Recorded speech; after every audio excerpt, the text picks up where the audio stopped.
Hi friends, welcome to Harish academy. ఈరోజు వార్తల్లో నిలిచిన జాతీయ, అంతర్జాతీయ, రాష్ట్రీయ అంశాల గురించి, వార్తల్లో నిలిచిన వ్యక్తులు, అవార్డులు, పుస్తకాలు మరియు క్రీడా సంబంధిత సమాచారం ఒక్కొక్క అంశాన్ని వివరంగా తెలుసుకునే ముందు కొన్ని హెడ్లైన్స్ చూద్దాం.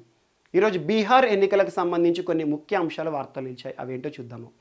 వరల్డ్ రిస్క్ ఇండెక్స్, భారతదేశం యొక్క స్థానం ఎంత, అసలు వరల్డ్ రిస్క్ ఇండెక్స్ అంటే ఏంటి, ఎవరు రిలీజ్ చేస్తారు, ఆ అంశాలన్నీ చూద్దాము. మరియు ఇండియన్ రైల్వేస్ ఈరోజు ఐఐటి కాన్పూర్తో కుదుర్చుకున్న ఒప్పందం ఏంటి, మరియు యూ రైజ్ ప్రోగ్రామ్ ఉత్తరప్రదేశ్ రాష్ట్ర ప్రభుత్వం ఆ రాష్ట్ర విద్యార్థులను దృష్టిలో ఉంచుకొని యూ రైజ్ పోర్టల్ని తీసుకొచ్చింది, అదేంటో చూద్దాము. మరియు ఈరోజు వార్తలు నిలిచిన కీలక వర్చువల్ సమ్మిట్స్, సిఐసిఏ వర్చువల్ సమ్మిట్, మరియు దాంతోపాటు సార్క్ ఇన్ఫార్మల్ వర్చువల్ సమ్మిట్, దానిలో ఎవరు పార్టిసిపేట్ చేస్తారు భారతదేశం నుండి. మరియు ఈరోజు భారతదేశము నేపాల్కి ఎంత మొత్తంలో ఆర్థిక సాయం చేస్తుంది, ఎందులో భాగంగా, దానికి సంబంధించిన అంశాలు. మరియు వీటితో పాటు అగ్రికల్చర్ ఫార్మ్ మెషినరీకి సంబంధించిన ఒక అంశం వార్తలు నిలిచింది. మరియు బ్యాంకింగ్ సంబంధించి అర్బన్ కోఆపరేటివ్ సైబర్ సెక్యూరిటీకి సంబంధించిన ఒక అంశం ఆర్బీఐ గైడ్లైన్స్. మరియు వీటితో పాటు మోస్ట్ ఇంపార్టెంట్ వార్తలు నిలిచిన వ్యక్తులు అండ్ ఈరోజు ఫెడ్ కప్ పేరును కాస్త ఒక కీలకమైన మాజీ టెన్నిస్ దిగ్గజం పేరుతో మార్చబోతున్నట్టుగా ఐటీఎఫ్ వార్తలు నిలిచింది. మరియు వీటితో పాటు మిస్లేనియస్ అంశాలన్నిటి కూడా ఒక్కొక్క టాపిక్ని ఇంటర్లింక్ చేసుకుంటూ నేర్చుకుందాం. ముందుగా ఈరోజు బీహార్కి సంబంధించిన అంశం. సో బీహార్ అసెంబ్లీ ఎన్నికలు రానున్నాయి, అసెంబ్లీ ఎన్నికలు. అండ్ గుర్తుంచుకోండి, భారతదేశంలో సార్వత్రిక ఎన్నికలు ప్రతి 5 ఏళ్లకోసారి వస్తాయి. రాష్ట్ర ప్రభుత్వం ఏంటి అని నిర్ణయించేవి కేంద్రంలో అయితే కేంద్ర ప్రభుత్వం ఎవరు అని చెప్పేసి, ఎవరు రాష్ట్ర ప్రభుత్వాన్ని ఏర్పరుస్తారు, కేంద్ర ప్రభుత్వాన్ని ఏర్పరుస్తారు. ఎందుకంటే ప్రజాస్వామ్య దేశంలో 5 ఏళ్లకు ఒకసారి వచ్చే అద్భుతమైన పండుగ ఎన్నికలు. సో అలాంటి ఎన్నికలకు సంబంధించి ఇప్పటి వరకు జరిగిన ఎన్నికలంతా ఒక ఎత్తు అయితే ఇప్పుడు రానున్న బీహార్ ఎన్నికలు అనేవి ఒక ఎత్తు. ఎందుకంటే ప్రస్తుత పరిస్థితులు అలాంటివి. ప్రపంచం మొత్తాన్ని కూడా పట్టిపీడుస్తున్న కరోనా ఏదైతే ఉంటుందో, ఈ కరోనా సమయంలో ఎన్నికలు జరుగుతాయా జరగవా అని ప్రపంచమంతా కూడా అమెరికా ఎన్నికల విషయంలో చర్చించుకుంటున్నారు. అలాంటిది భారతదేశంలో బీహార్లో ఇప్పుడు రానున్న ఎన్నికలు అక్టోబర్లో జరుగుతాయి, సార్వత్రిక ఎన్నికలు అని చెప్పేసి కేంద్ర ఎన్నికల సంఘం, most important election commission of India, article 324 తరచు మీకు చెప్తున్నాను. కేంద్ర ఎన్నికల సంఘం భారతదేశంలోని అన్ని ఎన్నికలను కూడా నిర్వహిస్తుంది. ముఖ్యంగా ఎమ్మెల్యేలు, ఎమ్మెల్సీలు, ఎంపీలు, Lok Sabha MP, Rajya Sabha MP, president, vice president and కీలక ఎన్నికలన్నింటినీ కూడా నిర్ణయాత్మక ఎన్నికలు నిర్వహించేది కేంద్ర ఎన్నికల సంఘం. రాష్ట్ర పరిధిలో నిర్ణయాత్మక ఎన్నికలు, స్థానిక సంస్థలకి ఆర్టికల్ 243K. అండ్ ఇటీవల కాలంలో ఓటరు జాబితా అంటే ఏంటి, ఓటరు జాబితాలు 2 ఉంటున్నాయి, ఒకే దేశం ఒకే ఓటరు జాబితా ఉండే అంశంతో కేంద్ర ప్రభుత్వం ముందుకు రాబోతోంది అని చాలా అంశాలు మనం చర్చించుకుందాం. సో అలా ఈరోజు ఆర్టికల్ 324 కేంద్ర ఎన్నికల సంఘము బీహార్ రాష్ట్ర అసెంబ్లీ ఎన్నికలకు సంబంధించి రానున్న అక్టోబర్ 28వ తేదీ నుండి 3 విడతల్లో 3 ఫేజెస్లో బీహార్లోని 243 అసెంబ్లీ స్థానాలకు 3 విడతల్లో ఎన్నికలు నిర్వహించబోతున్నామని చెప్పేసి ఒక అంశంతో ముందుకు వచ్చారు. అలా అక్టోబర్ 28 రోజున ఫస్ట్ ఫేజ్, నవంబర్ 3న సెకండ్ ఫేజ్, నవంబర్ 7న థర్డ్ ఫేజ్, ఫైనల్గా టోటల్గా result day, judgement day November 10th. అలా 3 విడతల్లో ప్రస్తుతం ఉన్న పరిస్థితుల్లో 1,00,000 పోలింగ్ బూతులను ఏర్పాటు చేసి మరి ఈరోజు కరోనా పరిస్థితులను ఎదురీది మరి ఎన్నికలు నిర్వహించబోతామని చెప్పేసి కేంద్ర ఎన్నికల సంఘం ప్రధానాధికారి chief election commissioner Sunil Arora గారు చెప్పడం జరిగింది. దీనికి సంబంధించి వెంటనే ఎన్నికల కోడ్ కూడా అమల్లోకి వస్తుందని చెప్పారు. ఎన్నికల కోడ్ అంటే ఏంటంటే, ఈ ఎన్నికలు జరగనున్న ప్రాంతం, రాష్ట్రం ఏదైతే ఉంటుందో అక్కడ ప్రతి ఒక్కరు కూడా, అభ్యర్థులు కూడా మనీ రిలేటెడ్ ఇష్యూస్ కానివ్వండి, ఎలా ప్రవర్తించాలి, అలాంటి అంశాలన్నీ కూడా ఎలక్షన్ కోడ్లో వస్తాయి. సో పార్టీలు ఏ రకంగా ప్రవర్తించాలి, అభ్యర్థుల దగ్గర ప్రచారం ఏ రకంగా చేయాలి, ఎంత ఖర్చులు పెట్టాలి, ఇవన్నీ కూడా ఎలక్షన్ కోడ్లోకి వస్తాయి. సో అలాంటి ఎన్నికల కోడ్ మరియు ఎలక్షన్ నోటిఫికేషన్ సంబంధించిన అంశాలు ఈరోజు వార్తలు నిలిచాయి.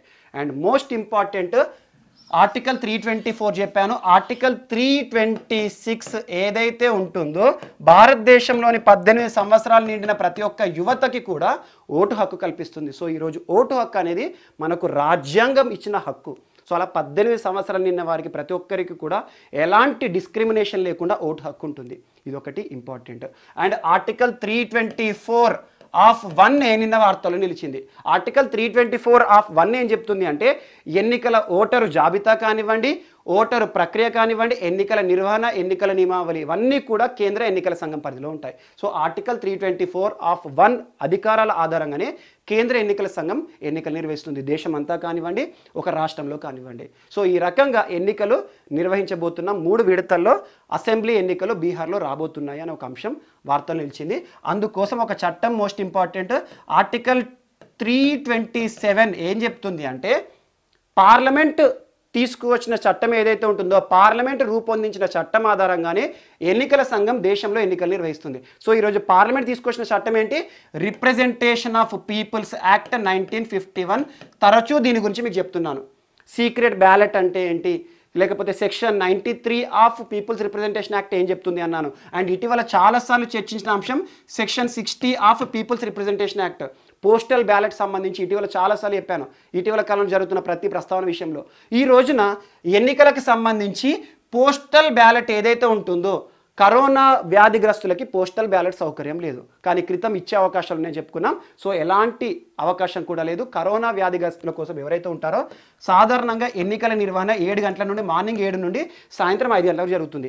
కానీ ఈసారి బీహార్లో జరగనున్న ఎన్నికలు 6 గంటల వరకు జరుగుతుంది. 1 గంట సమయం పెంచడం జరిగింది. ఈ గంట సమయం ఎందుకు పెంచారంటే, సాయంత్రం 5 గంటల నుండి 6 గంటల మధ్యలో కరోనా బారిన పడ్డ వాళ్ళు, COVID-19 పాజిటివ్ పేషెంట్స్ ఎవరైతే ఉంటారో వారు వారి యొక్క ఓటు హక్కుని వినియోగించుకునే ఉద్దేశంతో వార్తలకు వచ్చింది. ఇదొకటి కూడా ఇంపార్టెంట్. అండ్ ప్రస్తుతం జరగనున్న ఎన్నికల్లో ఎన్నికల సంఘం కొన్ని కీలకమైన అంశాలను ప్రస్తావించింది.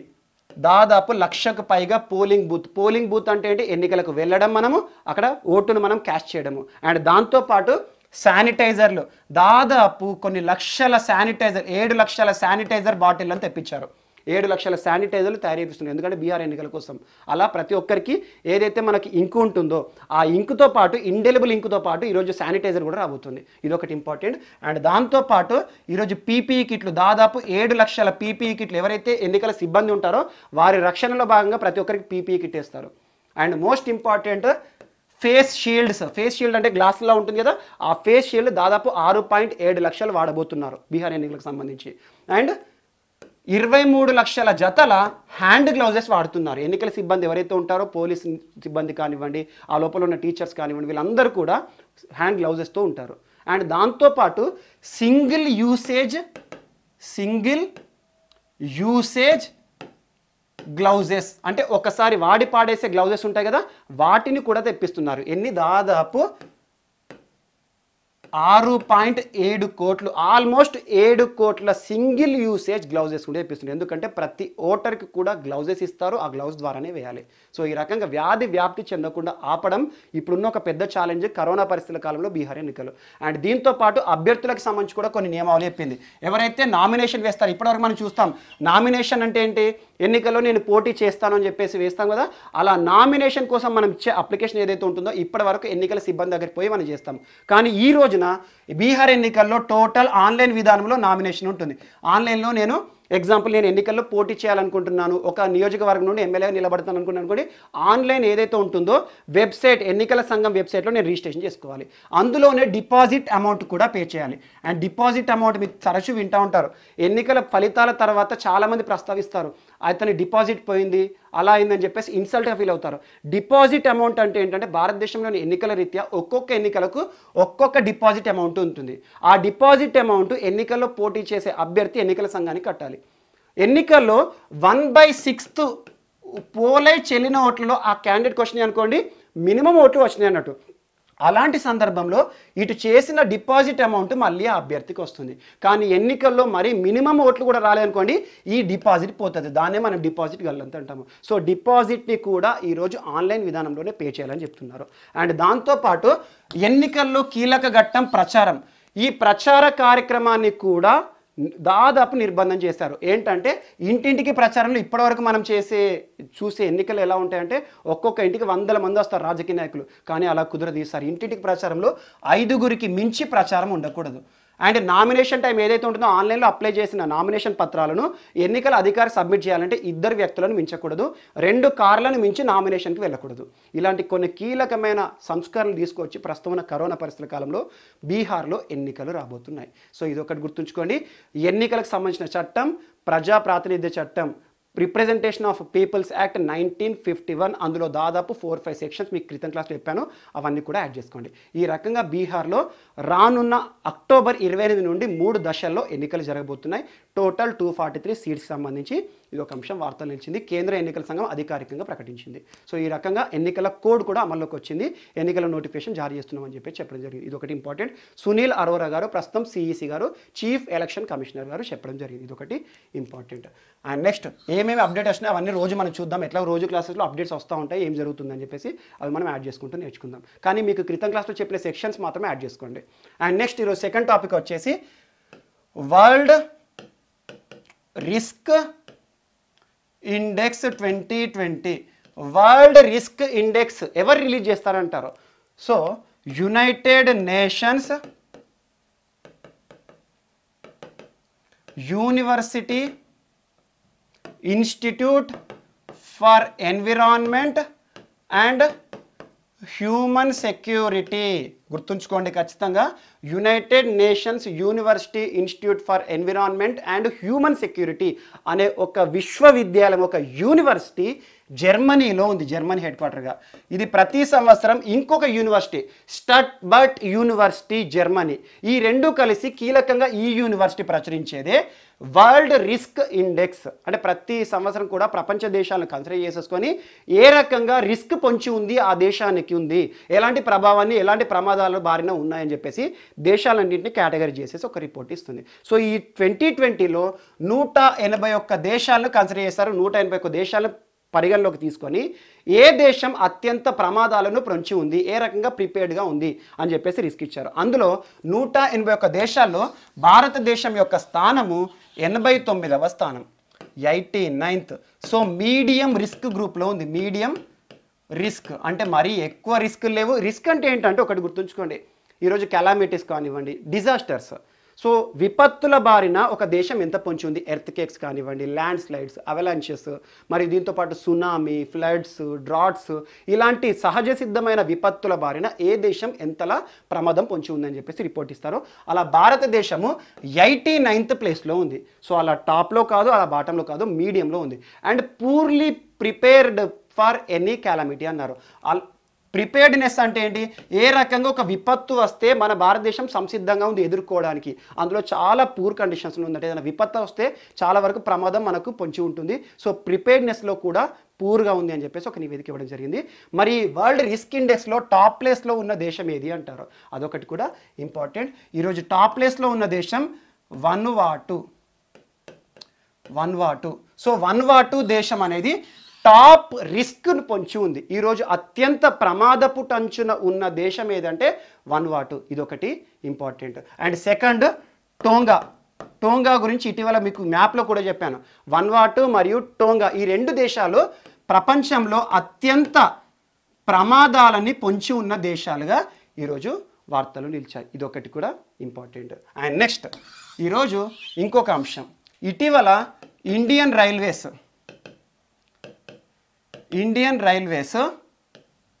And IIT Kanpur, Indian institute of Kanpur, ఈ రెండు సంస్థల మధ్యలో ఒక ఒప్పందం జరిగింది. మంత్రిత్వ శాఖకి మరియు టెక్నాలజీ ఇచ్చే ఐఐటి సంస్థకి మధ్యలో, ఐఐటి కాన్పూర్. అండ్ గుర్తుంచుకోండి, ఐఐటీలతో ఏదైనా మంత్రిత్వ శాఖ ఒప్పందం చేసుకుంటుందంటే అది ఖచ్చితంగా టెక్నాలజీ సపోర్ట్ కోసమే. Technology support. So technology support అంటే ఏంటి? ఇప్పుడు ఆ మంత్రిత్వ శాఖకు కావాల్సిన ఆ మంత్రిత్వ శాఖ పరిధిలో ఉన్న రైల్వే స్టేషన్స్ కానివ్వండి, రైల్వే జోన్స్ కానివ్వండి, రైల్వే డివిజన్స్ కానివ్వండి, ప్రతి రైలుకు సంబంధించి టెక్నాలజీ ఉద్దేశంలో రానున్న కాలంలో విత్ ఇన్ 1 to 2 yearsలో టోటల్లో రైల్వే రిలేటెడ్ టెక్నాలజీ ఇష్యూస్ అన్నీ కూడా సాల్వ్ అవ్వాలి. అందుకు కావాల్సిన సాంకేతిక సాయాన్ని ఇచ్చే ఉద్దేశంతో ఈ రోజున ఈ రెండు సంస్థల మధ్యలో ఒక ఒప్పందం కుదిరింది. ఐఐటి కాన్పూర్ మరియు ఇండియన్ రైల్వేస్. ప్రస్తుతం పీయూష్ గోయల్ గారు ఉన్నారు. ఇటీవల కాలం మీకు చెప్పాను, సురేష్ అంగడి గారు రైల్వే శాఖ సహాయ మంత్రి, కేంద్ర మంత్రి గారు మరణించారు. సో చూసుకోండి. సో అలా ప్రస్తుతం పీయూష్ గోయల్ గారు కేంద్ర మంత్రిగా ఉన్నారు రైల్వే శాఖ. సో రైల్వే శాఖకి మరియు ఐఐటి కాన్పూర్కి సాంకేతిక సహాయం ఇచ్చే విషయంలో మెమరాండమ్ ఆఫ్ అండర్స్టాండింగ్ విషయంలో ఒక ఒప్పందం జరిగింది. ఇది ఒకటి కూడా ఈరోజు important. And next U rise. So ఈరోజు మన నెక్స్ట్ టాపిక్ వచ్చేసి ఉత్తరప్రదేశ్ రాష్ట్రానికి సంబంధించిన అంశం. ఉత్తరప్రదేశ్, తరచూ ఉత్తరప్రదేశ్ సంబంధించి ఏదో ఒక అంశాన్ని మనం చూస్తూ ఉన్నాము. రీసెంట్గా చర్చించుకున్న అంశం అన్నిటికంటే లాస్ట్ ఏంటంటే ఫిల్మ్ సిటీ గురించి చెప్పాను. ఉత్తరప్రదేశ్లో ఫిల్మ్ సిటీ భారతదేశంలో అతిపెద్దది ఏర్పాటు కాబోతోంది. ఈ రోజున ఉత్తరప్రదేశ్ రాష్ట్ర ప్రభుత్వము యోగి ఆదిత్యనాథ్ గారి ప్రభుత్వం, ప్రస్తుతం ఉత్తరప్రదేశ్ ముఖ్యమంత్రి ఎవరు? యోగి ఆదిత్యనాథ్ గారు. యోగి ఆదిత్యనాథ్ గారి ప్రభుత్వము ఆ రాష్ట్ర యువత, ఉత్తరప్రదేశ్ రాష్ట్ర యువతను దృష్టిలో ఉంచుకొని వారికి కావాల్సిన సౌకర్యాలను కల్పించే ఉద్దేశంతో ఒక పోర్టల్ని అధికారికంగా ప్రారంభించారు. ఆ పోర్టల్ ఎవరి కోసం ఉద్దేశించబడిందంటే ఎక్స్క్లూజివ్గా యువతకి సంబంధించిందే. అదే యూ రైజ్ అనే ఒక పోర్టల్. సో ఈ పోర్టల్ యొక్క ఉద్దేశం ఏంటంటే ఉత్తరప్రదేశ్ రాష్ట్ర యువతకి సాధికారత కల్పించడం. అందులో భాగంగా యువతకి కావాల్సిన మినిమం రిక్వైర్మెంట్స్ ఏవైతే ఉంటాయో, ఒకటి కెరీర్ కౌన్సిలింగ్, మరియు దాంతోపాటు ఈరోజు స్కిల్ డెవలప్మెంట్, మరియు దాంతోపాటు జాబ్ ఆపర్చునిటీస్. ఈ మూడే ఇంపార్టెంట్. ఏ యువతకైనా కూడా కావాల్సింది ఒకటి కెరీర్ కౌన్సిలింగ్. ఏ రకంగా కెరీర్ని ఎంచుకోవాలి, ఏ రంగంలో అద్భుతంగా ఉంటుంది, ఏ రంగాన్ని ఎదుర్కొంటే ఎలాంటి సమస్యలు ఉంటాయి, ఎలాంటి అవకాశాలు, విజయావకాశాలు ఉంటాయి, అలా కెరీర్ కౌన్సిలింగ్. మరియు దాంతోపాటు దానికి కావాల్సిన వారు ఎంచుకున్న రంగానికి సంబంధించిన నైపుణ్యాభివృద్ధి, ఏ రకంగా స్కిల్ డెవలప్మెంట్ కల్పించాలి, అది కల్పించే ఉద్దేశం. ఆ తర్వాత అందరూ కూడా చూసేది ఉపాధి లేదా ఉద్యోగ అవకాశాలు. ఇవన్నిటినీ కూడా రూపొందించేసి ఒక పోర్టల్ రూపంలో తీసుకురావడం జరిగింది. అదే యూ రైజ్ పోర్టల్. అలా యువతకి కావాల్సిన అన్ని అవసరాలు కూడా, అవకాశాలను కూడా ఒక పోర్టల్ రూపంలో తీసుకొచ్చేసి ఉత్తరప్రదేశ్ రాష్ట్ర యువతకి ఇవ్వడం జరుగుతుంది. అలా అధికారికంగా యోగి ఆదిత్యనాథ్ గారు ఇటీవల యూ రైజ్ పోర్టల్ని ప్రారంభించారు. ఆ యూ రైజ్ ఎవరి కోసం? యూత్ ఎంపవర్మెంట్ కోసం. సో అందులో భాగంగా స్టూడెంట్ ఎంపవర్మెంట్లో భాగంగా ఈ యూ రైజ్ యొక్క యాక్రోనిమ్ ఏంటి అని అడుగుతారు. So most important, U rise portal unified reimagined innovation for students empowerment. So విద్యార్థులని సాధికారత దిశగా మళ్లించడానికి ప్రభుత్వం చేయాల్సిన కృషి ఏంటి, ఏ అవకాశాలు ఇవ్వాలి, ఎలాంటి అవసరాలు తీర్చాలి అనే ఉద్దేశంతో యూ రైజ్ పోర్టల్ తీసుకొచ్చింది. సో యూ రైజ్ అంటే గుర్తుంచుకొని సరిపోతుంది, స్టూడెంట్ ఎంపవర్మెంట్ అనే ఒక కీ వర్డ్ని గుర్తుంచుకోండి. ఎందుకంటే ఒకవేళ ఎగ్జామ్లో యూ రైజ్ పోర్టల్ దీని యొక్క యాక్రోనిమ్ రాయండి అనుకోండి, స్టూడెంట్ ఎంపవర్మెంట్ అంటే ఇది యువతకి సంబంధించింది, విద్యార్థులకి సంబంధించింది అని గుర్తుంచుకోండి. అందులో భాగంగా ఈ రోజున మోస్ట్ ఇంపార్టెంట్ దాని యొక్క acronym unified reimagined innovation for student empowerment. అలా ఉత్తరప్రదేశ్ రాష్ట్ర ప్రభుత్వం తీసుకురావడం జరిగింది. Most important programme.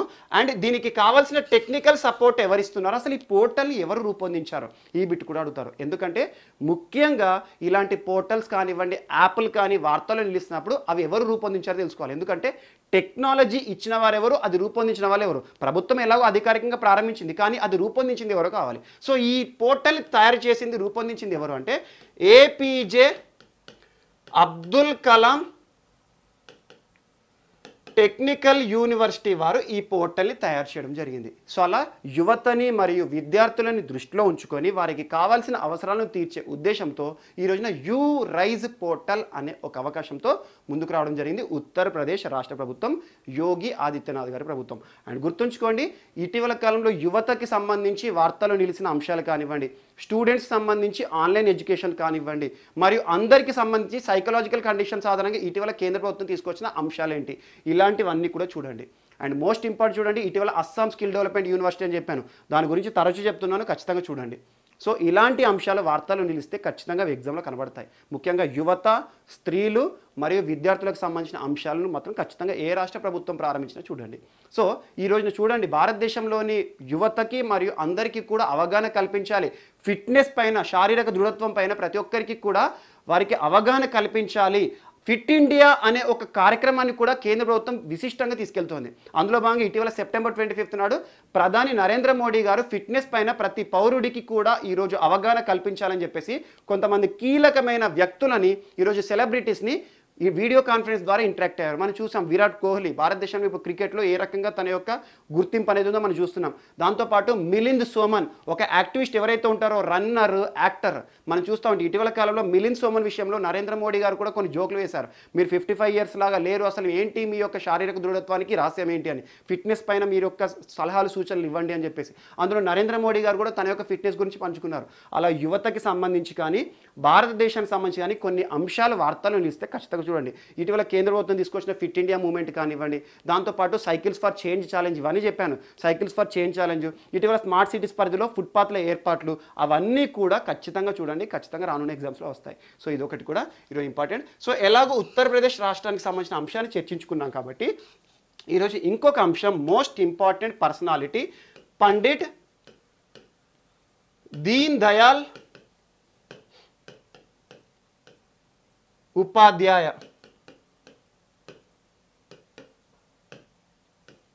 సో ఎవరు పండిట్ దీన్ దయాల్ ఉపాధ్యాయ అంటే భారతీయ జనతా పార్టీ ప్రస్తుతం బీజేపీ ప్రారంభించే ఏ పథకమైనా చూడండి, మనకి దీన్ దయాల్ అంత్యోదయ అని చాలా వరకు బీజేపీ ప్రభుత్వం ప్రారంభించే పథకాలకి ఇద్దరు వ్యక్తుల పేర్లు ఎక్కువ కనబడతాయి మనకి. ఒకటి పండిట్ దీన్ దయాల్ గారు, మరియు ఇంకొకటి శ్యామ్ ప్రసాద్ ముఖర్జీ. సో ఈ కీలక వ్యక్తుల గురించి ఖచ్చితంగా చూడండి. బీజేపీ ప్రభుత్వం ప్రారంభించే పథకాలకు ఎక్కువగా ఇవే అంశాలతో వస్తాయి. సో ఎవరు పండిట్ దీన్ దయాల్ అంటే ఇంతకుముందు మీకు ఉత్తరప్రదేశ్ గురించి చెప్పాను కదా, ఉత్తరప్రదేశ్కి సంబంధించిన వ్యక్తి 1916లో యూపీ మధురా ప్రాంతంలో జన్మించారు. 1916 సెప్టెంబర్ 25. ఎందుకంటే నిన్నటి రోజున తనకు సంబంధించి జన్మదిన ఉత్సవ కార్యక్రమాలు జన్మదినోత్సవాలు జరిగినాయి.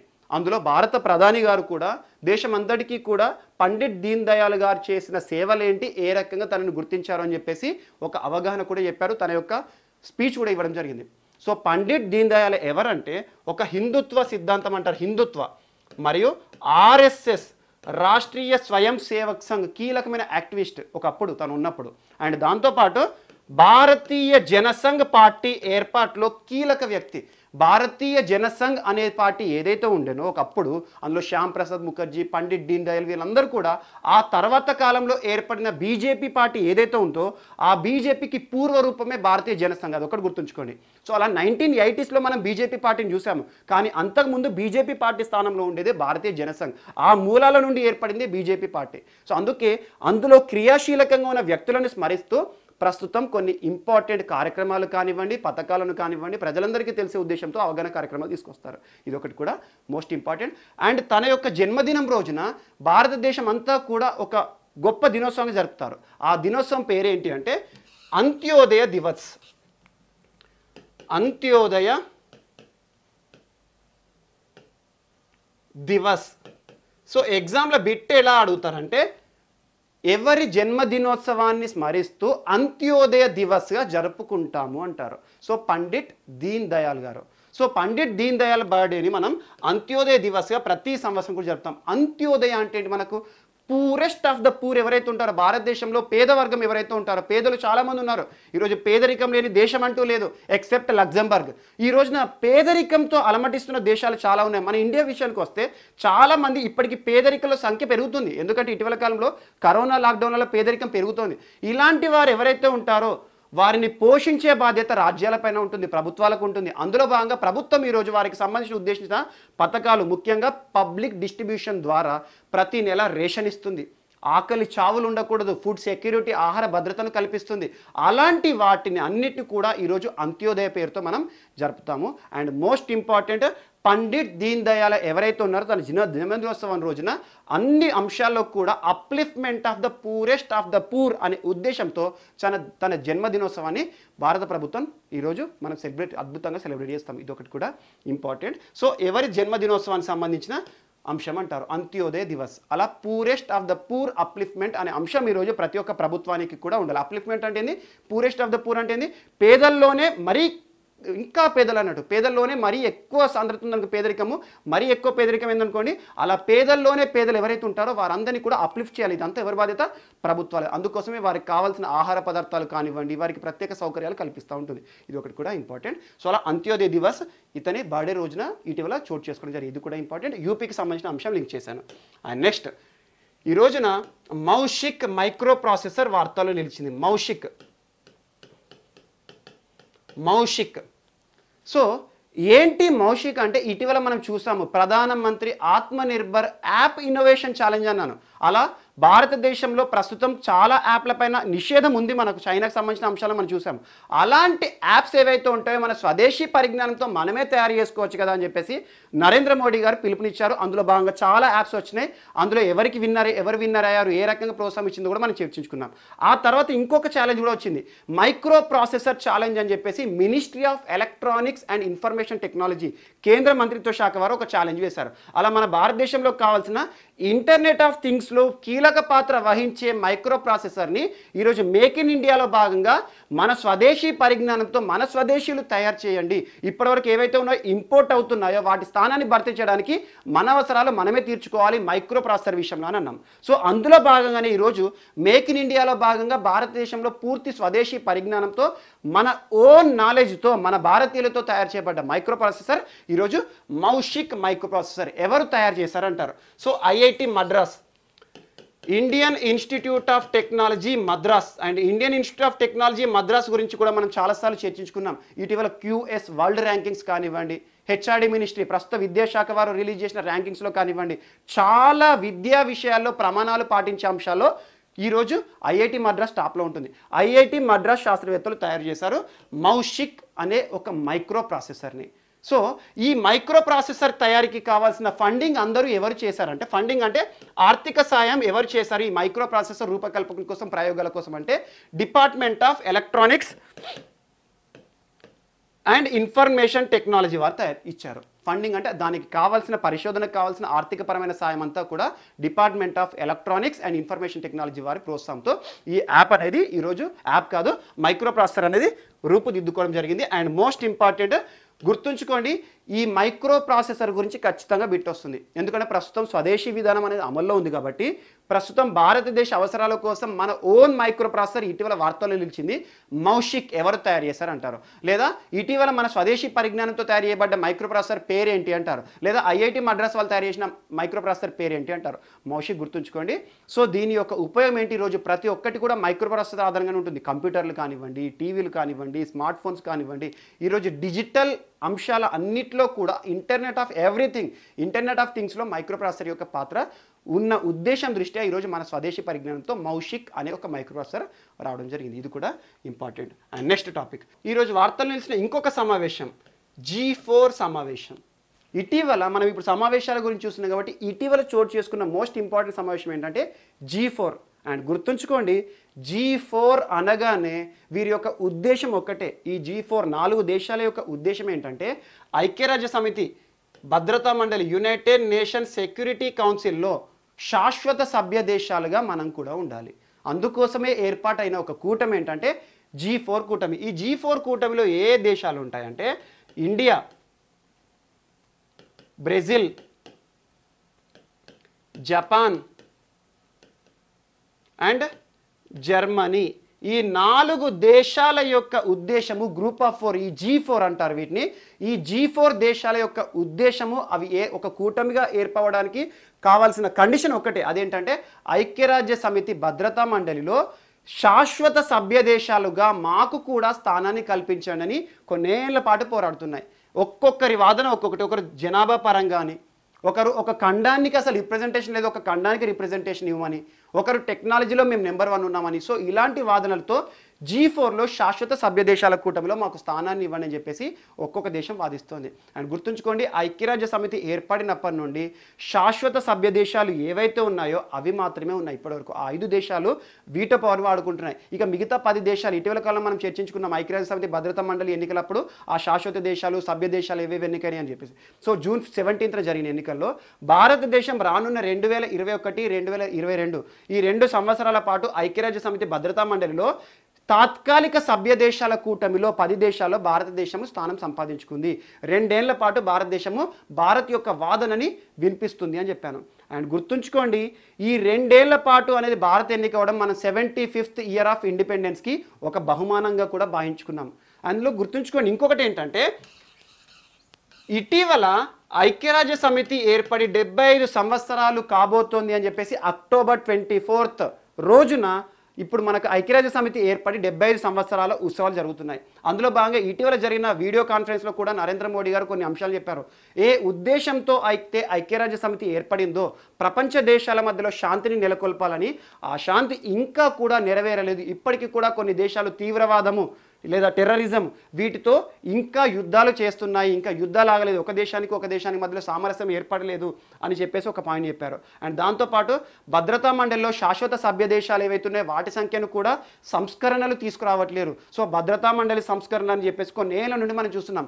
అలాంటి అంశాలకు ఇంకా నోచుకోలేదు ఐక్యరాజ్య సమితి అని భారత ప్రధాని నరేంద్ర మోడీ గారు కూడా చెప్పారు. సో అలాంటి ఐక్యరాజ్య సమితి భద్రతా మండలికి సంబంధించిన 4 దేశాల కూటమి ఏదైతే ఉంటుందో G4 ఇటీవల ఒక వర్చువల్ కాన్ఫరెన్సెస్లో పాల్గొనడం జరిగింది. అలా ఐక్యరాజ్య సమితికి సంబంధించి ఇటీవల చోటు చేసుకున్న అంశాలపైన ప్రస్తావించడం జరిగింది. ఇది కూడా ఇంపార్టెంట్. అండ్ నెక్స్ట్ ఇటీవల ఇప్పుడు మనం నేపాల్ గురించి చూసాం ఇందాక సార్క్. సో నేపాల్కి భారత్కి మధ్యలో సంబంధించిన ఒక అంశము, నేపాల్ అండ్ ఇండియాకి మధ్యలో జరిగిన ఒక అంశం, ఈ రోజున వార్తలు ఇచ్చిన అంశం ఏంటంటే 2015 నేపాల్లో జరిగిన ఒక ఘటన. అండ్ గుర్తుంచుకోండి, భారత్కి నేపాల్కి మధ్యలో సంబంధాలు జస్ట్ లాస్ట్ 1 ఇయర్ నుండి మాత్రమే క్షీణిస్తున్నాయి. కారణం ఏంటంటే అది కూడా చైనానే. కానీ ఇండియాకి నేపాల్కి చాలా సంబంధాలు కొన్ని ఏళ్ల పాటు కొనసాగుతున్నాయి. హిందూ దేశం అంటారు, హిందూ దేశం పరంగా కూడా చాలా విషయాలు వారికి చేయూతనిచ్చింది. అండ్ ఇప్పటికీ కూడా నేపాల్తో నిన్నటి క్లాస్లో కూడా మనం చూసాము, ఇండియాకి నేపాల్కి మధ్యలో ఒక రైల్వే బంధం ఏర్పడిందని. సో 2015లో భారత్కి నేపాల్కి మధ్యలో జరిగిన ఒక సంబంధం ఏంటంటే ఈ 2015లో నేపాల్లోని ఒక ప్రాంతం గోర్ఖా ఎర్త్కేక్, గోర్ఖా అనే పదం మనకు పరిచయం ఉంటుంది. ఎప్పటికైనా కూడా మన దగ్గర ఏంటంటే నేపాల్ నుండి వచ్చిన వాళ్ళు ఎక్కువ గోర్ఖాలుగా చేస్తారు. సో గోర్ఖా ఎర్త్కేక్ ఏ సంవత్సరంలో ఏర్పడింది, ఎక్కడ ఏర్పడింది అంటారు. గోర్ఖా ఎర్త్కేక్ నేపాల్లో ఏర్పడింది.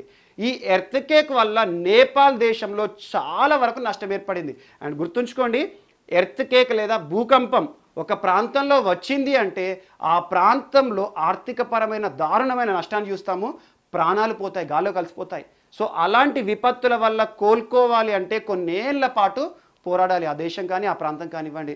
ఎగ్జాంపుల్ మనకు కూడా గుజరాత్ ప్రాంతంలో 2001 ఆ ప్రాంతంలో బుర్జు భూకంపం వచ్చింది. ఇప్పటికీ కూడా కొన్ని ప్రాంతాలు ఆ ప్రాంతంలో జ్ఞాపకాలు ఇంకా కూడా వెళ్ళిపోవట్లేదు. ఎందుకంటే ఆర్థిక పరంగా పుంజుకుంటాం కానీ ప్రాణాలు తిరిగి రావు. సో అలాంటి నేపాల్ భూకంపం ఏదైతే ఉంటుందో 2015లో గోర్ఖా భూకంపం వల్ల దెబ్బతిన్న ఆర్థిక వ్యవస్థ, నేపాల్ ఆర్థిక వ్యవస్థని ఆదుకోవడానికి ప్రపంచంలోనే మొట్టమొదటి దేశం ఏ దేశం సాయం చేసిందంటే నేపాల్తో సరిహద్దు పంచుకుంటున్న భారతదేశం. సో భారత్ నేపాల్ కోసము రీకన్స్ట్రక్షన్ ప్యాకేజ్ని రిలీజ్ చేసింది 2015లో. సో అలా దెబ్బతిన్న ఆర్థిక వ్యవస్థను మళ్ళీ పునర్నిర్మాణం చేయాలి అనే ఉద్దేశంతో రీకన్స్ట్రక్షన్ ప్యాకేజ్ కింద ఒక $1 బిలియన్ ప్రకటించింది. $1 బిలియన్ ప్రకటించింది. అందులో భాగంగా $250 మిలియన్ అప్పుడే ఇమ్మీడియట్గా రిలీజ్ చేసింది. ఆ తర్వాత $750 మిలియన్ ఏవైతే ఉంటాయో వీటిని డెవలప్మెంటల్ యాక్టివిటీస్ కింద విడతలుగా రిలీజ్ చేస్తూ ఉంది. ఎందుకంటే రీకన్స్ట్రక్షన్ జరిగిన కొద్దీ రిలీజ్ చేస్తూ ఉంది. సో ఇటీవల భారత్ ప్రభుత్వము నేపాల్కి దాదాపు 1.24 బిలియన్ నేపాల్ రూపీస్ని ఇవ్వడం జరిగింది. 1.24 బిలియన్ నేపాల్ రూపీస్ అంటే ఏంటంటే ఇండియన్ కరెన్సీ ఆధారంగా 96 కోట్ల రూపాయలని నేపాల్కి ఈ రోజున కూడా సాయం చేసింది. అంటే 2016 నుండి 2015 నుండి ఇప్పటి వరకు నేపాల్కి భారత్ ఆ ఎర్త్కేక్ బారిన పడిన నేపాల్ ఏదైతే ఉంటుందో ఆ నేపాల్కి రీకన్స్ట్రక్షన్ యాక్టివిటీస్లో భాగంగా భారతదేశం సాయం చేస్తుంది. ఈ రోజున కూడా ఆ సాయం విషయంలో ఆర్థికపరమైన సాయం 96 కోట్ల రూపాయలు నేపాల్ ప్రభుత్వానికి భారత ప్రభుత్వం అప్పజెప్పింది అని ఒక అంశం కూడా వార్తలు నిలిచింది. ఇది ఒకటి కూడా ఈరోజు ఇంపార్టెంట్. అండ్ నెక్స్ట్ ఇటీవల వార్తలో నిలిచిన ఒక అవార్డు UNIATF అవార్డ్స్ ఎవరిస్తారు, దాని యొక్క ఉద్దేశం ఏంటి? WHO ఇస్తుంది, వరల్డ్ హెల్త్ ఆర్గనైజేషన్. సో ఇటీవల WHO చీఫ్ మనం తరచూ చూస్తున్నాం టెడ్రాస్ అదనం గారు. సో WHO చీఫ్ ఇటీవల భారతదేశంలోని ఒక రాష్ట్రానికి UNIATF అవార్డుని ఇవ్వడం జరిగింది. దీని యొక్క ఉద్దేశం ఏంటి, ఎవరికి ఇస్తారంటే UNIATF అనే అవార్డు ఏ రాష్ట్రం అయితే, ఏ ప్రాంతం అయితే sustainable development goals SDGs 17 points ఉంటాయి కదా, ఆ సస్టైనబుల్ డెవలప్మెంట్ సుస్థిరాభివృద్ధి లక్ష్యాలను చేరుకోవడానికి అద్భుతంగా పనిచేస్తుందో, మరియు దాంతోపాటు నాన్ కమ్యూనికేబుల్ డిసీజెస్, సో ఈరోజు కమ్యూనికేబుల్ డిసీజెస్ కానీ అవి ఉంటాయి కదా, అలాంటి డిసీజెస్ను అరికట్టడానికి రాష్ట్ర ప్రభుత్వాలు కానివ్వండి, ఒక ప్రాంతంలో కానివ్వండి, అధికార గణం ఏ రకంగా పనిచేస్తుంది, అలాంటి అంశాలను గుర్తించి ఈ రోజున UNIATF అవార్డు భారతదేశంలోని కేరళ రాష్ట్రానికి ఇవ్వడం జరిగింది. సో కేరళ ఇటీవల UNIATF అవార్డు గెలుచుకున్న రాష్ట్రం ఏది అంటారు? కేరళ రాష్ట్రం. సో UNIATF ఫుల్ ఫామ్ ఏంటంటే UN inter agency task force on non communicable diseases. So ఈ రకంగా సస్టైనబుల్ డెవలప్మెంట్ గోల్స్ని అద్భుతంగా అమలు చేస్తున్న అంశాల ఆధారంగా మరియు నాన్ కమ్యూనికేబుల్ డిసీజ్ కంట్రోలింగ్ విషయంలో ఈ రోజున కేరళ ఈ UNIATF అవార్డుని పొందడం జరిగింది. ఇటీవల ఈ అవార్డును ఎవరు ప్రకటించారు అంటే WHO చీఫ్ టెడ్రాస్ అదనం గారు. ఇది ఒక్కటి కూడా most important. Kerala and Kerala గురించి మీకు మొన్న కూడా ఒక క్లాస్ చెప్పాను ఏంటంటే మెడ్స్ పార్క్, భారతదేశంలోనే మొట్టమొదటి మెడికల్ డివైజెస్ పార్క్ కేరళలోని తిరువనంతపురంలో ఏర్పాటవబోతోందని. అండ్ దాంతోపాటు ఇటీవల బోట్ అంబులెన్స్, మెరైన్ అంబులెన్స్ ఇవన్నీ చెప్పాను, ఒకసారి లింక్ చేసుకోండి. కైట్ విక్టర్స్ అంటే ఏంటి, ఆన్లైన్ ఎడ్యుకేషన్ ఏంటి, అవన్నీ చెప్పాను, ఒకసారి చూడండి. అండ్ నెక్స్ట్ ఈరోజు వ్యవసాయానికి సంబంధించిన అంశం వ్యవసాయం. ఇటీవల కేంద్ర వ్యవసాయ శాఖ మంత్రి, ministry of agriculture and farm welfare, ప్రస్తుతం ఎవరు, నరేంద్ర సింగ్ తోమర్ గారు వార్తల్లో నిలిచిన వ్యక్తుల్లో చెప్పాను. ఎందుకంటే భారత ప్రభుత్వము వ్యవసాయ సంబంధిత బిల్లులు పెట్టింది ఇటీవల కాలంలో పార్లమెంట్లో. సో రాజ్యసభలో చోటు చేసుకున్న వివాదము, ఆ 8 మంది సభ్యుల సస్పెన్షన్ ఏంటి, అవన్నీ మనం చూస్తున్నాం. సో ఆ వ్యవసాయ బిల్లులకు సంబంధించి వ్యతిరేకిస్తూ Harsimrat Kaur Badal food processing ministry వారు రాజీనామా చేశారు. ఆ ఫుడ్ ప్రాసెసింగ్ మినిస్ట్రీ ఏదైతే ఉంటుందో ఆ మినిస్ట్రీని నరేంద్ర సింగ్ తోమర్ గారికి, ప్రస్తుతం వ్యవసాయ మంత్రిత్వ శాఖ వారికి అదనపు బాధ్యతలు ఇచ్చారని చెప్పాను. ఈ రోజున నరేంద్ర సింగ్ తోమర్ గారి ప్రభుత్వము వార్తలు నిలిచింది. సో వ్యవసాయ మంత్రిత్వ శాఖ ఇటీవల ఒక పోర్టల్, ఒక టెస్టింగ్ పోర్టల్ని ప్రారంభించింది. దేనికి సంబంధించిందంటే వ్యవసాయ యాంత్రీకరణకి సంబంధించింది. వ్యవసాయ యాంత్రీకరణ, centralised farm machinery performance. Centralised farm machinery performance అంటే ఏంటంటే ఈరోజు వ్యవసాయంలో యాంత్రీకరణ చేపడుతున్నాం, మనం వ్యవసాయంలో నూతన సంస్కరణ తీసుకొస్తున్నాం. అందులో భాగంగా ఈరోజు వ్యవసాయంలో ఉపయోగపడే యంత్రాలు ఏవైతే ఉంటాయో వాటికి సంబంధించిన టెస్టింగ్ కానివ్వండి, వాటికి సంబంధించిన మెకానికల్ ఇష్యూస్ కానివ్వండి, లేదా రిపేరింగ్స్ కానివ్వండి, వ్యవసాయ యాంత్రీకరణ విషయంలో ట్రాన్స్పరెన్సీని పెంచే ఉద్దేశంతో కేంద్ర ప్రభుత్వమే వ్యవసాయ యాంత్రీకరణని అద్భుతంగా పనిచేసే ఉద్దేశంతో రిపేరింగ్స్ కానివ్వండి, వాటికి సంబంధించిన సలహాలు సూచనలు కానివ్వండి, ఇవన్నింటినీ కూడా ట్రాన్స్పరెన్సీని పెంచుతూ ఒక పోర్టల్ని ప్రారంభించింది. ఆ పోర్టల్ ఈ రోజున వార్తలు ఇచ్చింది. Centralised farm machinery performance portal అని చెప్పేసి ఒక పోర్టల్ని ప్రారంభించింది. ఇది దేనికి సంబంధించింది అంటే వ్యవసాయ యాంత్రీకరణ టెస్టింగ్కి సంబంధించింది. ఫార్మ్ మెషినరీ టెస్టింగ్ పోర్టల్ ఎవరు ప్రారంభించారంటే ఫార్మ్ మెషినరీ అంటే ఫార్మ్ అంటే వ్యవసాయం. సో ఆటోమేటిక్గా వ్యవసాయ మంత్రిత్వ శాఖ వారు ప్రారంభించారు. బట్ అంత పెద్ద ఇంపార్టెంట్ ఏం కాదు, ఎందుకంటే వ్యవసాయ యాంత్రీకరణ ఏంటి అవి చూసుకోండి, దానిలో వచ్చే సమస్యలు ఏవైతే ఉంటాయో అందులో ట్రాన్స్పరెన్సీని తీసేయాలి, పరిష్కరించాలనే ఉద్దేశంతో ఒక పోర్టల్ రావడం జరిగింది. ఇది ఒకటి కూడా చూడండి. అండ్ నెక్స్ట్ ఇటీవల RBI సైబర్ సెక్యూరిటీ విషయంలో అర్బన్ కోఆపరేటివ్ బ్యాంక్కి సంబంధించి RBI యొక్క నివేదికను రిలీజ్ చేసింది. ఆ నివేదిక పేరు ఏంటంటే technology vision for cyber security in urban cooperative banks 2023. అంటే రానున్న 3 సంవత్సరాల పాటు అర్బన్ కోఆపరేటివ్ బ్యాంక్స్ ఏవైతే ఉంటాయని ఇటీవల కాలంలో మనం బ్యాంకింగ్ రెగ్యులేషన్ అమెండ్మెంట్ బిల్లు లోక్సభలో ప్రవేశపెట్టబడింది, కేంద్ర ప్రభుత్వం ప్రవేశపెట్టిందని చెప్పాను. అండ్ ఇటీవల కాలంలో RBI పరిధిలోకి కోఆపరేటివ్ బ్యాంకింగ్లు కూడా తీసుకొచ్చారు అని చెప్పాను. అలాంటి కోఆపరేటివ్ బ్యాంకింగ్స్ విషయంలో ఇటీవల సైబర్ సెక్యూరిటీని మరింత పెంచాలి. ఎందుకంటే ఇప్పటివరకు బ్యాంక్స్, కమర్షియల్ బ్యాంక్స్ ఏవైతే ఉన్నాయో వాటిలో టెక్నాలజీ పరంగా RBI నియంత్రణ ఉంది.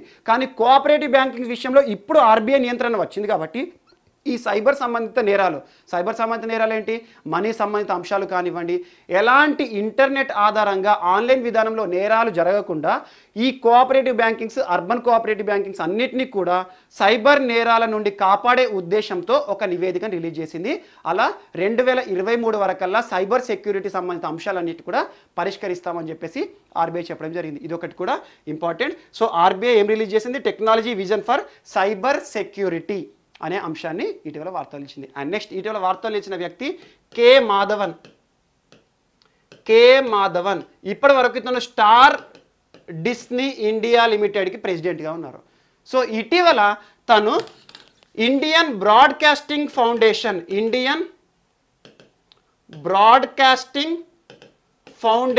సంస్థకి డైరెక్టర్గా ఎన్నిక అవ్వడం జరిగింది. ఇప్పటి వరకు వార్తల్లో నిలిచిన వ్యక్తి కె మాధవన్ గారు ఎలా మనకు పరిచయం అంటే స్టార్ డిస్నీ సంస్థకి చైర్మన్గా ఉన్నారు. అతను కాస్త ఈరోజు ఇండియన్ బ్రాడ్కాస్టింగ్ ఫౌండేషన్ ఏదైతే ఉంటుందో ఆ ఇండియన్ IBF సంస్థకి ప్రెసిడెంట్గా ఇటీవల ఎన్నికవడం జరిగింది. సో వార్తల్లో నిలిచిన వ్యక్తి డైరెక్ట్గా బిట్టాడుతారు ఈ ఇండియన్ బ్రాడ్కాస్టింగ్ ఫౌండేషన్ అదంతా కూడా కాకుండా ఇటీవల IBFకి కొత్త ప్రెసిడెంట్గా ఎవరు ఎన్నికయ్యారు, ఎవరు నియమితులయ్యారు అంటే కె మాధవన్ గారు. Most important. అంతకుముందు స్టార్ డిస్నీకి తనను ఒక పర్సన్ చైర్మన్గా ఉండేవాడు. ఈ రోజున ప్రెసిడెంట్ ఆఫ్ IBFగా వార్తల్లో నిలిచారు. ఇది కూడా చూడండి. అండ్ నెక్స్ట్, సో ఈరోజు వార్తల్లో నిలిచిన వ్యక్తి రెజినా బ్యార్జెలీ. ఎవరు రెజినా బ్యార్జెలీ అంటే మోస్ట్ ఇంపార్టెంట్ గుర్తుకొంచుకోండి. ఇప్పుడు ప్రపంచం అంతా కూడా నడుస్తోంది ఆర్టిఫిషియల్ ఇంటెలిజెన్స్ ఆధారంగా. సో కృత్రిమ మీద ప్రతిరోజు కూడా మనం ఆర్టిఫిషియల్ ఇంటెలిజెన్స్ సంబంధించి ఏదో ఒక అంశాన్ని చూస్తున్నాం. అలాంటి ఆర్టిఫిషియల్ ఇంటెలిజెన్స్ సంబంధించి ఆర్టిఫిషియల్ ఇంటెలిజెన్స్లో విశిష్ట సేవలు చేసిన వ్యక్తులకి AI అవార్డు అనే పేరుతో ఈ సంవత్సరం నుండే AI అవార్డు 2020 ఈ సంవత్సరం నుండే ప్రారంభం అయిన ఒక అవార్డు AI అవార్డు. అలా ఇనాగ్రల్ AI అవార్డు గ్రహీత ఎవరు అంటే ఒక మహిళ రెజినా బ్యార్జెలీ. మరి ఏంటి AI అవార్డు, అసలు ఎవరిస్తారు, ఎందుకోసం ఇస్తారు, అదంతా చూద్దాం. సో AI అవార్డు అనేది ఆర్టిఫిషియల్ ఇంటెలిజెన్స్ ఆధారంగా విశిష్ట సేవ చేసిన వ్యక్తులకు ఇస్తారు. మరి ఎందుకు తనకి ఇచ్చారంటే ఆర్టిఫిషియల్ ఇంటెలిజెన్స్ ఆధారంగా క్యాన్సర్ని డిటెక్ట్ చేయడం. క్యాన్సర్, ఈరోజు క్యాన్సర్ చాలామంది కూడా క్యాన్సర్ బారిన పడి చనిపోతున్నారు. సో అలాంటి క్యాన్సర్ని ఎర్లీ స్టేజెస్లోనే డయాగ్నోస్ చేస్తే కనీసం కొంతకాల పాటు క్యూర్ చేయవచ్చు. సో అలాంటి క్యాన్సర్ డిటెక్షన్ అనేది ఈరోజు ఆర్టిఫిషియల్ ఇంటెలిజెన్స్ సాయంతో గుర్తించవచ్చు అని చెప్పేసి ఒక విశిష్ట పరిశోధన చేశారు. అండ్ దాంతోపాటు న్యూ డ్రగ్ టెక్నిక్స్కి కూడా ఆర్టిఫిషియల్ ఇంటెలిజెన్స్ని అద్భుతంగా వాడుకోవచ్చు అనే ఒక కొత్త అంశాన్ని ప్రపంచానికి పరిచయం. మరి ఎవరి రెజినా బ్యార్జెలీ అంటే MIT ప్రొఫెసర్, ముసాచుసెట్ ఇన్స్టిట్యూట్ ఆఫ్ టెక్నాలజీలో కంప్యూటర్ సైన్స్ మరియు ఆర్టిఫిషియల్ ఇంటెలిజెన్స్ ప్రొఫెసర్గా పనిచేస్తుంది. అండ్ ఆర్టిఫిషియల్ ఇంటెలిజెన్స్ ప్రొఫెసర్ అన్నాను. సో అలాంటి ఆర్టిఫిషియల్ ఇంటెలిజెన్స్ ఆధారంగా ఈరోజు తను చేసిన ప్రయోగం ఏంటి, క్యాన్సర్ డిటెక్షన్ మరియు new drug technology by using artificial intelligence. ఈ అంశాలకు కాస్త తను గుర్తించబడి ఈ రోజున AI అవార్డు, ఇనాగ్రల్ అవార్డు, ప్రపంచ అవార్డు గెలుపొందిన ఒక మహిళగా వార్తలు నిలిచింది. మరి ఎవరు AI అవార్డు ఇస్తారు అంటే ఒక సంస్థ, association for advancement of artificial intelligence, association for advancement of artificial intelligence, AAAI, association for advancement of artificial intelligence. మరి ఈ సంస్థకి ఫండింగ్ ఎవరిస్తారు, ఇది మోస్ట్ ఇంపార్టెంట్. ఈ సంస్థ ఎవరి ఫండ్స్ సాయంతో నడుస్తుంది అంటే స్క్విరెల్ అనే ఒక ఆర్టిఫిషియల్ ఇంటెలిజెన్స్ సంస్థ. స్క్విరెల్ AI అనే ఒక ఆర్టిఫిషియల్ ఇంటెలిజెన్స్ సంస్థ, చైనా బేస్డ్ సంస్థ. ఈ association for advancement of artificial intelligence సంస్థకి ఫండింగ్ చేస్తుంది. అలా ఆర్టిఫిషియల్ ఇంటెలిజెన్స్ విశిష్ట సేవ చేసిన వ్యక్తులను గుర్తించి ఈ సంవత్సరం నుండి అవార్డ్స్ ఇచ్చే కార్యక్రమానికి శ్రీకారం చుట్టారు. అలా మొట్టమొదటి అవార్డు పొందిన మహిళ Regina Barzilay, most important MIT artificial intelligence మరియు computer science professor. And next, ఈరోజు ఇంకొక అంశం Yamin Hazarika award. Yamin Hazarika most important. అసలు ఎవరు యామిన్ హజారికా చెప్తాను. యామిన్ హజారికా అవార్డు అంటున్నాను కదా, ఒక వ్యక్తి పేరు మీద తనను జ్ఞాపకంగా ఇచ్చే అవార్డు యామిన్ హజారికా అవార్డు. మరి ఎవరు యామిన్ హజారికా అంటే ఈశాన్య రాష్ట్రాల నుండి మొట్టమొదటి మహిళ. ఏ విషయంలో, సెంట్రల్ పోలీస్ ఫోర్స్లో. సో అలా సెంట్రల్ పోలీస్ బలగాల్లో చేరిన మొట్టమొదటి మహిళ యామిన్ హజారికా. తను జ్ఞాపకంగా ప్రతి సంవత్సరం 2015 నుండి ప్రతి మహిళను గుర్తించి విశిష్ట సేవలు చేసే మహిళలు, విశిష్ట ప్రతిభ చూపించే మహిళలను గుర్తించి ప్రతి సంవత్సరం కూడా యామిన్ హజారికా అవార్డ్స్ ఇస్తారు ఎక్స్క్లూజివ్గా మహిళలకి 2015 నుండి. మళ్ళీ అలా విశిష్ట సేవలు, విశిష్ట ప్రతిభ చూపిన మహిళలను గుర్తించి ఇస్తారని చెప్పాను కదా. అందులో భాగంగా ఈ సంవత్సరం Yamin Hazarika award, women award ఎవరు గెలుచుకున్నారు అంటారు. సో ఒక historian, most important Rana సఫీ. So Rana సఫీ and Yamin Hazarika. ఈ సంవత్సరం అవార్డు గ్రహీత యామిన్ హజారికా అవార్డు గ్రహీత ఎవరు అంటే మనకు రానా సఫీ, ఒక చరిత్రకారిణి. అండ్ చరిత్రకారిణి అంటే గుర్తుంచుకోండి, ఇటీవల కాలంలో రోమిలా తాపర్ గురించి కూడా చెప్పాను, ఒక పుస్తకంతో వచ్చింది వాయిసెస్ ఆఫ్ డిసెంట్ అని చెప్పేసి. So Romila Thapar historian, most important. So అలాంటి హిస్టోరియనే, కానీ చాలా వరకు హిస్టరీకి సంబంధించి మన కల్చర్ సంబంధించి ఎస్సేలు, పేపర్ వర్క్స్, జర్నల్స్ రాసిన ఒక మహిళ రానా సఫీ ఈ సంవత్సరం 2020 యామిన్ హజారికా అవార్డు గ్రహీత. మోస్ట్ ఇంపార్టెంట్ గుర్తుంచుకోండి, 2015 నుండి మహిళలను గుర్తిస్తూ వారి యొక్క ప్రతిభని ప్రోత్సాహకంగా ఇచ్చే అవార్డు యామిన్ హజారికా. యామిన్ హజారికా మొట్టమొదటి ఈశాన్య రాష్ట్రాలకు సంబంధించిన ఒక మహిళ పోలీస్ ఫోర్సెస్లో చేరింది. అండ్ నెక్స్ట్ ఈరోజు లాస్ట్ టాపిక్, బిల్లీ జీన్ వార్తల్లో నిలిచింది. Billie Jean King. ఎవరు బిల్లీ జీన్ కింగ్? అసలు ఎందుకు వార్తల్లో నిలిచింది అంటే, చాలా ప్రపంచం అంతటికీ కూడా తెలిసిన ఒక టెన్నిస్ దిగ్గజం, ప్రపంచ మాజీ టెన్నిస్ దిగ్గజం, world number 1 tennis player, America క్రీడాకారిణి.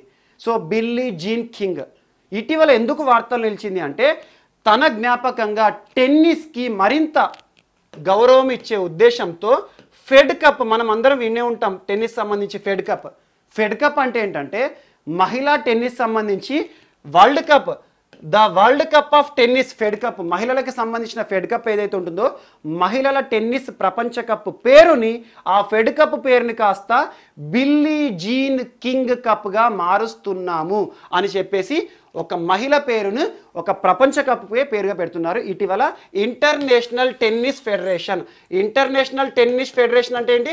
అంతర్జాతీయ టెన్నిస్ సమాఖ్య. ఈరోజు టెన్నిస్ సంబంధించి ప్రపంచంలో టెన్నిస్ క్రీడను నియంత్రించే సంస్థ ఇంటర్నేషనల్ టెన్నిస్ ఫెడరేషన్. ఇకపైన ఫెడ్ కప్ కాస్త బిల్లీ జీన్ కింగ్ కప్గా మారుతుంది. అలా మహిళా ప్రపంచ కప్ టెన్నిస్ క్రీడకు సంబంధించిన పేరుని మారుస్తున్నామని చెప్పారు.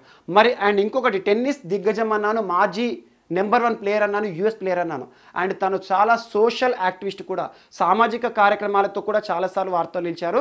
తను చేసిన సేవలు ఏంటంటే ఈక్వాలిటీ, విమెన్ ఈక్వాలిటీకి సంబంధించి చాలా ఉద్యమాలు చేశారు అమెరికాలో, విమెన్ ఈక్వాలిటీ. అండ్ దాంతోపాటు ఈరోజు విమెన్ డిస్క్రిమినేషన్ అనేది ఉండకూడదు, లింగ వివక్షలు చూపించకూడదు, అందరికీ ఈక్వాలిటీ అనే సిద్ధాంతం ఇవ్వండి, మహిళల కోసం పోరాడిన ఒక గొప్ప మహిళ, మాజీ మహిళా టెన్నిస్ దిగ్గజం, టెన్నిస్లో నెంబర్ 1 యుఎస్ క్రీడాకారిణి. తన పేరు బిల్లీ జీన్ కింగ్.